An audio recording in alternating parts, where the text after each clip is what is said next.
Chevrolet Onix'ni mufta splina silindrini almashtiryapmiz. Bu tomonni chiqarib oldik, yarmini. Ichkari tomondan hamma narsa yechiladi, pedallar hozir ko'rsataman.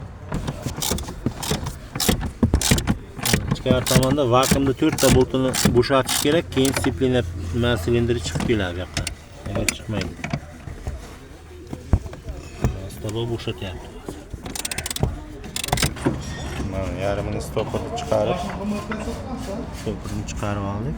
Yarmini chiqarib oldik. Mana stopirchasi. Mana chiqarsa bu yarmi chiqib keladi. Qolgan yarmi mana vakuumda 4 ta boltini bo'shatsa, ichkarida plankasi bosib turibdi. Bo'shatgandan keyin chiqib keladi. Toza yechib olish shart emas.